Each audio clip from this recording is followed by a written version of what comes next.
உலக தமிழர்களுக்கு வணக்கம். நான் உங்கள் வெங்கிரத்னம். அரசியல்ல தூய சக்தி அப்படிங்கிற வார்த்தைக்கெல்லாம் இடமே இல்லை போல இருக்கு. காலம் ஓட்டம் அப்படிங்கிறது அப்படிதான் இருக்கு.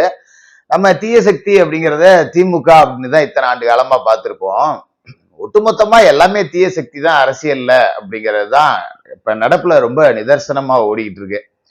அதாவது அதிமுக திமுக கூட்டணி அமைக்க போகுது. இந்த வதந்தியை பரப்புனது ஆதவ அர்ஜுனா அப்படின்னு நான் கடந்த காலகட்டங்களிலேயே சொல்லியிருந்தேன்.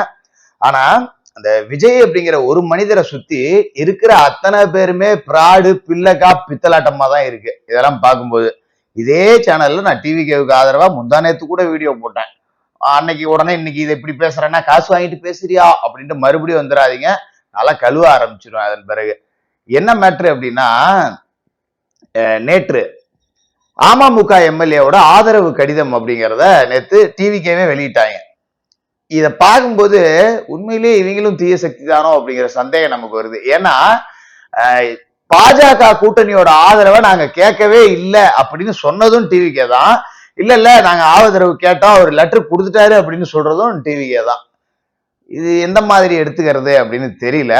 பட் விஜய சுத்தி ஒரு முள் கிரீடத்தை தான் தலையில வைக்க போறாங்க அப்படின்னு நினைக்கிறேன்.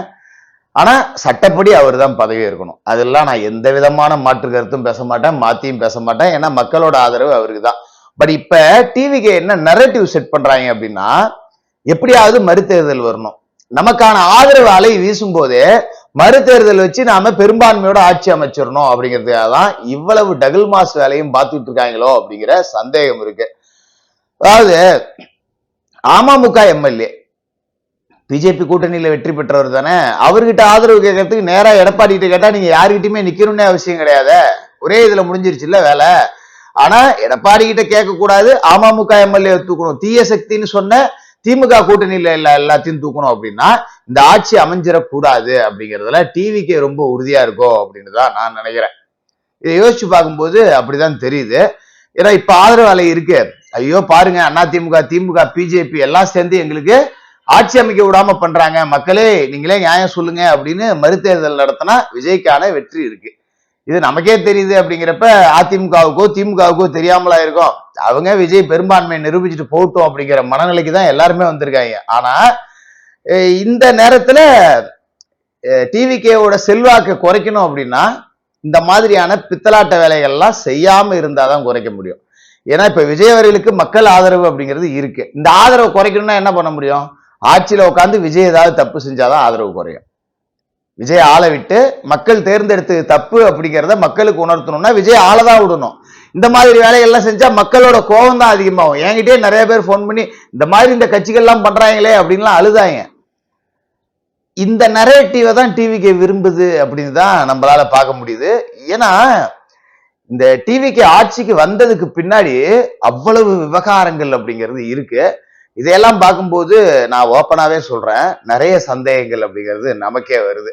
சரி ஓகே, அது கால ஓட்டத்துல எல்லாமே அம்பலப்பட்டு போகும், எவன் தப்பு செஞ்சாலும் மக்கள் பார்வையிலிருந்து தப்பிக்க முடியாது. சரி, இப்ப அடுத்து வாட் நெக்ஸ்ட் அப்படின்னா, இந்த ஆட்சி அமையணும் அப்படின்னா விசிகா ஐயுஎம்எல் இவங்க எல்லாம் கொடுத்து கொடுத்து பல்ட்டி அடிச்சுட்டு கிடக்குறாங்க. ஆனா இன்ன வரைக்கும் அவங்க ஆதரவு கடிதம் கொடுத்தாங்களா அப்படின்னா இல்ல. இப்ப விஷயம் என்ன அப்படின்னா, கட்ட கடைசியா எல்லாரும் சேர்ந்து ஆதரவு கொடுக்க போறாங்க, ஆட்சி அமையதான் போகுது, அதுல எந்த மாற்றமும் கிடையாது. ஆனா இதுக்கு மேலதான் விஜய் கரணம் தப்பினால் மரணம் அப்படிங்கிற ஒரு சூழலுக்கு இருக்க போறாரு. ஏன்னா விஜய் சூடிய மகுடம் அப்படிங்கிறது மகுடம் இல்ல, அது ஒரு முள்முடி அப்படிங்கிற மாதிரிதான் இருக்கும். குறிப்பா காங்கிரஸுக்கெல்லாம் மந்திரி பதவி கொடுத்தீங்க அப்படின்னா கொடுக்கறதா சொல்லியிருக்காங்க 2 மந்திரி. காங்கிரஸ்காரங்க எப்படிப்பட்டவங்க அப்படிங்கிறத கடந்த கால கோஷ்டி பூசல்ல நீங்களே பார்த்திருக்கலாம். அது மாதிரி நீங்க ஒவ்வொரு மாநிலத்திலயும் எடுத்தீங்கன்னா ஒவ்வொரு கட்சியா வேலையை முடிச்சுக்கிட்டே வராங்க. ராகுல் காந்தி மாதிரி ஒரு உலக மகா பீடை உலகத்திலேயே பார்க்க முடியாது போல இருக்கு. காங்கிரஸை மட்டும் ஒழிச்சது இல்லாம போற வர்ற எல்லா கட்சியும் புஷ் அப்படின்னு இருக்காப்புல. எல்லா கட்சியும் முடிச்சு விட்டாங்க, ஒவ்வொரு கட்சியா முடிச்சுட்டு கட்ட கடைசியா இங்க வந்து திமுகவையும் முடிச்சு விட்டு இப்ப அடுத்த சவாரியா டிவி கேட்ட போயிருக்காங்க, டிவி கேவையும் முடிச்சு விட்டுருவோம் அப்படிங்கிற மாதிரி போயிருக்காங்க போல இருக்கு. இந்த மக்கள் நல கூட்டணி இருக்க இந்த கம்யூனிஸ்ட் ரெண்டும் 2016 விஜயகாந்தம் முடிச்சாங்க, 2026 ஸ்டாலின் புஷ் அப்படின்னாங்க, இப்ப 2031 விஜயும் புஷ்ன்றுவாங்க போல இருக்கு. அப்படிதான் போயிட்டு இருக்கு இந்த சூழல் அப்படிங்கிறத பார்த்தா. அதோட திருமாவளவன் யோசிச்சு பாருங்களேன், இன்ன வரைக்கும் சாதி சார்பற்று மத சார்பற்று எல்லாரும் விஜய்க்கு வாக்களிச்சாங்க. நீங்க திருமாவளவனை கூப்பிட்டு பக்கத்துல உட்கார வச்சுக்கினாலே விஜயோட கட்சிக்கும் சாதி சாயம் அப்படிங்கிறது பூசப்படும். ஏன்னா அதுவும் ஒரு சாதி கட்சி தான். நம்மளோட பார்வையில், எல்லாரோட பார்வையிலுமே அது சாதி கட்சி தான், குறிப்பிட்ட சாதியினருக்கான கட்சி. ஆனா நாங்க சமூக நீதி கட்சின்னு வடை சுடுவாங்க. இவங்க தான் திமுகவோட தோல்விக்கு மிக முக்கியமான காரணங்களா இருந்தாங்க. கண்டிப்பா திமுகவோட தோல்விக்கு பல காரணங்கள் சொல்லப்பட்டாலும் அதுல மிக முக்கியமான காரணம் விடுதலை சிறுத்தைகள் கட்சியை சேர்ந்தவர்களுடைய அராஜகம், கட்ட பஞ்சாயத்து, அடாவடி. நீங்க பார்த்திருப்பீங்க ராஜீவ்காந்தி மேட்டர்ல என்ன நடந்துச்சு அப்படிங்கறதெல்லாம். அதே மாதிரி பாத்தீங்கன்னா, என்ன தப்பு செஞ்சாலும் திமுகவுக்கு முட்டு கொடுத்து பல தலித் இளைஞர்களை டிவிகேவை நோக்க படையெடுக்க வச்சதே திருமாவளவனோட கடந்த கால நடவடிக்கைகள் தான்.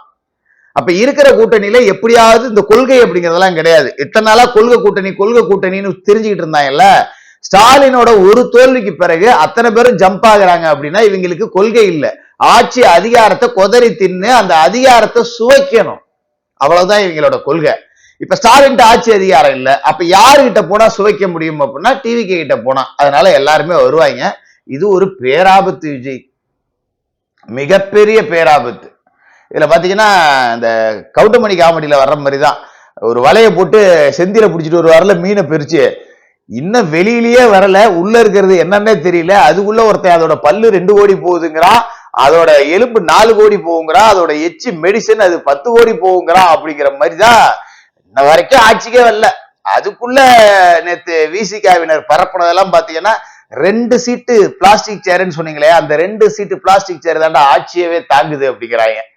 திருமாவளவனின் விரல் அசைவில் ஆட்சி அமைகிறதுங்கிறாங்க. யோ, நீங்க ஜெயிச்ச 2 சீட்டுக்கு என்னமா கூறாங்களா அப்பா அப்படிங்கிற மாதிரிதான் அதை பார்க்கும்போது நமக்கு இருந்தது. மற்றபடி இந்த ஆளுநர் விவகாரத்துல மிகப்பெரிய ஒரு தப்பு அப்படிங்கிறத பண்ணியிருக்காங்க. நேற்று அமமுக எம்எல்ஏவோட ஆதரவு கடிதம் அப்படிங்கறத கொடுத்தாங்க, அது இல்ல அப்படின்னு இருக்காங்க. ஆக்சுவலா உண்மையிலேயே என்ன நடந்துச்சுன்னா, நேற்று ஒரு முகத்தை மூடிட்டு போனார்ல அவர் அமமுக எம்எல்ஏ காமராஜ். அப்ப இதுக்கு பேரு குதிரை பேரம் தான். இந்த பேரம் நடந்ததுக்கான ஆதாரத்தையே டிவிகேவினரே விடுறாங்க, கார்ல வச்சு கையெழுத்து வாங்குற மாதிரி. இது எப்படி சொல்றது, ஒரு பதட்டம் தெரியுதா இல்லையா? எப்படியாவது இந்த ஆட்சியை டிசால்வ் பண்ணணும். அவங்க இந்த குதிரை பேரம் நடந்ததுக்கான ஆதாரத்தை அவங்களே வெளியே விடுறாங்கன்னா, இந்த ஆட்சி அமையக்கூடாது, டிசால்வ் பண்ணணும், திரும்ப ரீஎலெக்ஷன் வச்சு ஜெயிக்கணும் அப்படின்னு டிவிகேவினரே நினைக்கிறதோட வெளிப்பாடுதான் இது. ரொம்ப கஷ்டம். 108 எம்எல்ஏக்களை மக்கள் கொடுத்திருக்காங்க. நல்ல முறையில அழகா தலைவர்கள் மூலியமாவே பேச்சுவார்த்தை நடத்திருக்கலாம். அது எப்படி, ஒரு அம்மா மக்கள் முன்னேற்ற கழகம் அப்படின்னு ஒரு கட்சி இருக்கு, அந்த கட்சியோட பொதுச் செயலாளர் அனுமதி கொடுக்காம வெறும் எம்எல்ஏ நீங்க கையெழுத்து வாங்கிருவீங்களா? இது எவ்வளவு பெரிய கேவலம் இல்லையா? இப்ப நம்ம இதை எல்லா பக்கமே எடுத்துக்கணும். நாளைக்கு 20 டிவிகே எம்எல்ஏ கையெழுத்து போட்டு இன்னொரு பக்கம் போறான்னு வச்சுங்களேன், ஒரு உதாரணத்துக்கு திமுக பக்கமே போறான்னு வச்சுக்கோமே, அதை ஒத்துக்க முடியுமா டிவிகேவினரால? அது எப்படி எங்க தளபதி கையெழுத்து போடாம எம்எல்ஏட்ட போடலாம் அப்படின்னு சொல்லுவோமா சொல்ல மாட்டோமா? சேம் கான்செப்ட் தான் காமராஜுக்கும். நீங்க தினகரன் பேச்சுவார்த்தை நடத்தாம காமராஜ் கிட்ட பேச்சுவார்த்தை நடத்திருக்கீங்க அப்படிங்கிறப்பயே இங்க எல்லாருமே தீய சக்தி தான் அப்படிங்கிறத ரொம்ப பட்டவர்த்தனமா உணர முடியுது. இது மக்கள் மத்தியில அப்படியே இதை கொண்டு போக முடியும், எங்களை எல்லாரும் பழி வாங்குறாங்க அப்படின்னு பேச வச்சிட முடியும் அப்படிங்கிற நம்பிக்கையும் இந்த நரேட்டிவ் செட் பண்ணக்கூடிய வேலையும் தான் ஒரு பெரிய கும்பல் செஞ்சுக்கிட்டு இருக்காங்க. அதுதான் டிவிகேவிற்கு பெரிய ஒரு ஆதரவு அப்படிங்கிறதையும் கொடுத்துருக்கு. ஏன்னா விஜய் ஒரு நரேட்டிவ் செட் பண்ணப்பட்ட வெற்றி தான். ஏன்னா இதுக்கு முன்னாடி கடந்த 2.5 வருஷமா கட்சி ஆரம்பிச்சு மக்கள் பிரச்சனை அப்படின்னு எதுக்குமே அவர் குரல் கொடுத்தது கிடையாது. நீங்க திருப்பரங்குன்றத்துல தொடங்கி, ஆணவ படுகொலைகள்ல தொடங்கி, கள்ளசாராகாரம் தொடங்கி எதுக்குமே விஜய் அவர்கள் ஒரு போராட்ட களத்துக்கோ இல்ல தன்னோட நிலைப்பாடு அப்படிங்கிறதே எடுக்காத, பெரிய அளவுல பிரச்சாரம் அப்படிங்கிறதையும் பண்ணல. ஆனா இப்ப விஜய் ஆளுநர் மாளிகைக்கு போறப்பெல்லாம் ஏன் கட்சிக்கார தொண்டர்கள்லாம் காரு முன்னாடி பாய மாட்டேங்கிறாங்க? அப்ப மட்டும் எப்படி பாஞ்சாங்க? அதுவே ஒரு ப்ரீ பிளான்ட், ஒரு பெரிய எழுச்சி இருக்கு, இளைஞர்கள் கூட்டம் அப்படியே பின்னாடி நிக்குது அப்படிங்கிற ஒரு மாய தோற்றத்தை உருவாக்கி அடைந்த இந்த வெற்றி முழுமை அடையணும் அப்படின்னா இருக்கிற எம்எல்ஏக்களை வச்சு ஆட்சி செய்யணும். முடிஞ்ச வரைக்கும் சம்பந்தப்பட்ட தலைவர்களோடய பேசணும். அதை இல்லாம இந்த மாதிரி நரேட்டிவ் செட் பண்ணிட்டு இருந்தீங்க அப்படின்னா டிவிகேவிற்கான மக்கள் செல்வாக்கு அப்படிங்கிறது ஆட்டோமேட்டிக்கா குறையும். ஒரு ஆட்டோ ஓட்டுறவன்னு சொல்லி நம்மளையே நம்ப வச்சு அவன் ஒரு பெரிய செல்வந்தரனா இருக்கான், அவன்கிட்ட சொந்தமா ஆட்டோ கூட இல்ல, ஆட்டோ ஓட்டினவெல்லாம் எம்எல்ஏ ஆயிட்டான் அப்படின்னு நம்மளையே பேச வச்ச அளவுக்கு நரேட்டிவ் செட் பண்ற இந்த கூட்டம் திமுகவை விட ஆபத்தானது. தொடர்ந்து பேசுவோம்.